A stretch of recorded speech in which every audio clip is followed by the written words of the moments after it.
Hi అండి. అందరికీ ముందుగా రథసప్తమి శుభాకాంక్షలు. ఈరోజు రథసప్తమి. ఈ రోజుతో ముగ్గులు అయిపోతాయి. ఈరోజు రథం వేస్తారు కదా అందరూ. నేను కూడా అయితే రథం వేస్తున్నా. లేవడం అయితే కొంచెం లేట్ లేచిన సండే కాబట్టి. అయితే ఇక్కడ ముగ్గు పైనకి గీయబోయి కిందకి గీసిన. అది తప్పైపోయింది. దాన్ని కవర్ చేసిన. అయితే ఇక్కడ కొంచెం పచ్చిగా ఉన్నా సరే ఆ గిరక తిరగనే తిరగదు. దాంట్లోకి వాటర్ వెళ్ళిపోతూనే ఉంటుంది. పచ్చిగా అయిపోయి గీట్లయితే పడాయి. అందుకోసమే మళ్ళా తీసుకుంటా ఏస్తా ఉన్నా. మొన్న ఏసినంత పెద్దగా అయితే ఇయాల రథం ముగ్గయితే ఎయలేను. కొంచెం చిన్నగానే ఏసినాము. గేట్ ముంగటయితే ముగ్గులైతే ఏస్తా. చుక్కల ముగ్గులేసేస్తా. ఇక్కడ వీడియో తీస్తుందయితే మా బిడ్డ అనమాట. అందుకోసమే అట్లా వీడియో తీసుకుంటూ ఏస్తా ఉన్నాం. లేట్ అయిపోయింది అని చిన్నగా అయితే ముగ్గేసిన. 8:30 అయిపోయింది నేను లేచేసరికి.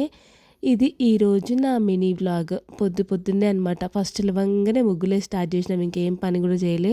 ఇప్పుడు పని కాడికైతే వెళ్ళిపోవాలి. మీరు ఇలాగే చేస్తారా? సండే వస్తే ఎలా చేస్తారో కామెంట్ చేయండి.